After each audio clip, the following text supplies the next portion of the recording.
So what brings you out time and time again to Worthing live music? Worthing live music is awesome.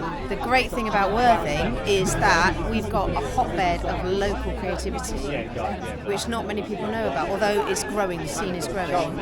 And for me, I've been back to the South Coast for 13 years now, and I'm just loving the variety and diversity that we are seeing. And something like the Worthing Festival is just brilliant, because we've got new upcoming bands who I haven't experienced any of the artists I'm seeing tonight, and I'm loving them. We've just seen Linden perform, Pomeroy. He was amazing. I'm really looking forward to seeing Yumi later, because I'm not aware at all, and I'm just so excited to be here and just absorb as much as I can. Why do you think live music in general is something to be protected in the face of what can often be described as conformist nights out with the latest hits and the latest charts? Why do you think it's different? So, for me, again, it's that grassroots.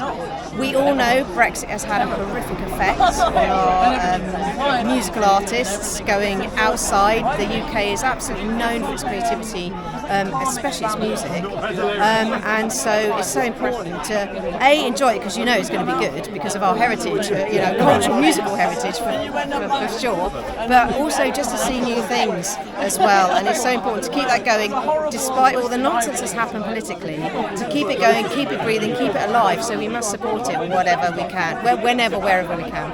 Okay, what I'd like to know is what brings you out for some live music in Worthing Town? Well, apart from the fact I do like live music, but I'm very biased on this occasion because my daughter is head of Yumi and the Weather, Ruby Taylor. Ruby Taylor. Tell me about Ruby Taylor. Well, yes, she's always been a performer since she was able to walk.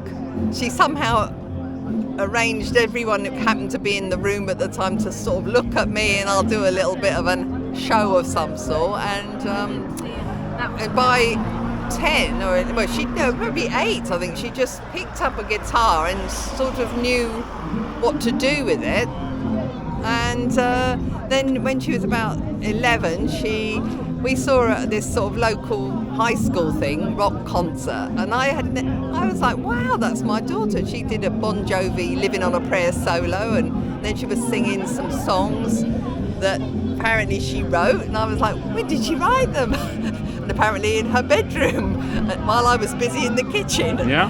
So I was like, what is it you love the most about her form of expression? Well, I think she's got a lovely voice, gorgeous voice, and I think a lot of her songs, they're just instantly likeable. They got nice melodies. So even if they're rocky or if they've been in the past ska reggae, they just got a lovely sort of tune going on there that you can latch onto. So, I find myself, in fact, her new one, I think she's going to do tonight. I can't, it's been singing in my head for about joy. If you had a message for Ruby and everything that she's done in her career and as she's progressing, what would it be? Well, just keep doing what you're doing, and and deliver it the way she, she's such a sweet, natural. There's no airs and graces. She's just who she is. And a very caring, loving performer. She's not high and mighty like some prima donnas and that. Fantastic. So anyway, thank you very much for talking to me. Okay. And see you in a bit. Okay. Blue red stripe logo at the front, so they get a sponsorship. Yeah, there you go. What do you like about live music? What gets you out and about? What do I like about live music? Yeah, that's what I'm saying. The energy, the existence of it. You wouldn't rather be in a Wetherspoons listening to Bob Dylan? No, I would actually. Sometimes I would rather take live music over my own taste. If I were to say, going in blindly to live music sometimes is the most liberating and enlightening experience. Live music's great. I would like to say that Wetherspoons is the music biz show cheap because we don't have live music or football. Okay. Yeah. So, why is it that we should protect live music in our local towns? Because it brings the community together. Yeah, it gives a voice to the community.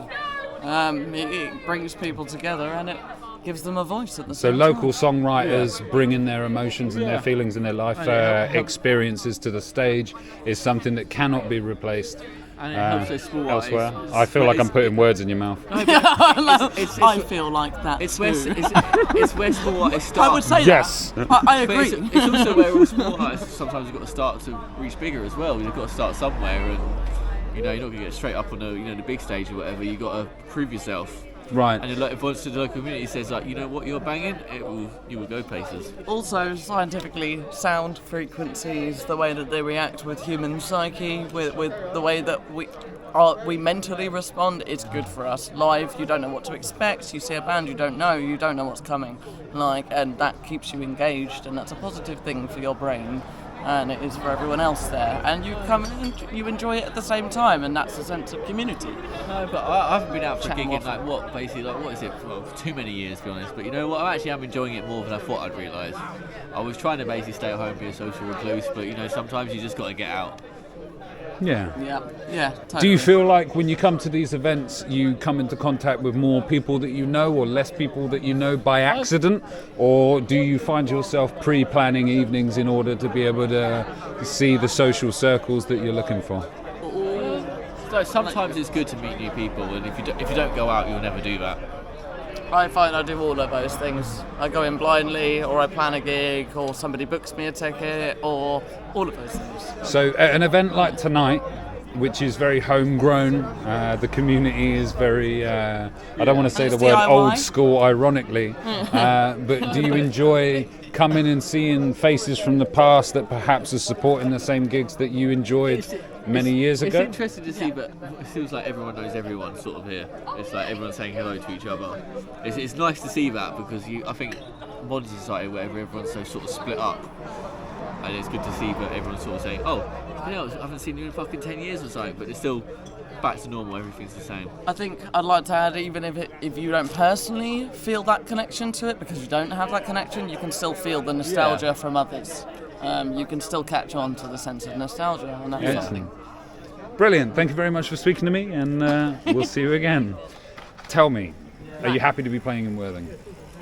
Absolutely, because Worthing's holds a lot of special memories and people that I haven't seen in a long time, so it's really nice to get together with them, and it's really nice. It's really wholesome, and it's really sweet. Good. And tell me what this year has had in store for you. What have you done this year, and what are you looking forward to most about this coming year? So the first bit of the year, I actually did my first tour around places I hadn't been to before, like Carlisle, Ramsgate, and it was really fun. So that kind of kicked off the year, and sort of in the places that were kind of the things that I wanted to do. So that was a great start, instead of being all waiting for spring and it's jumping straight into it. So that was great. Made some new friends, and one's actually going to be making my next single art. So and the EP that's coming. So I've written an EP as well. So that's all coming up.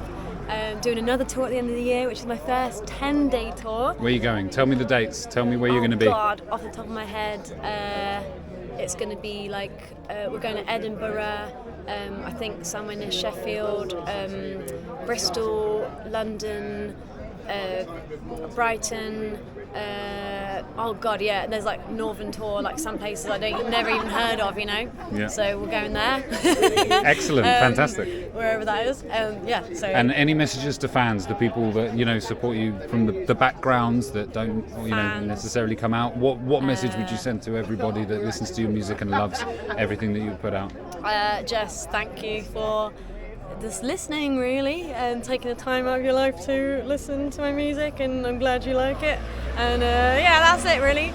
Love you, Ruby. Thank you very much for speaking to me, honestly, and That's okay. we'll Thanks speak for again very coming. soon. Yes.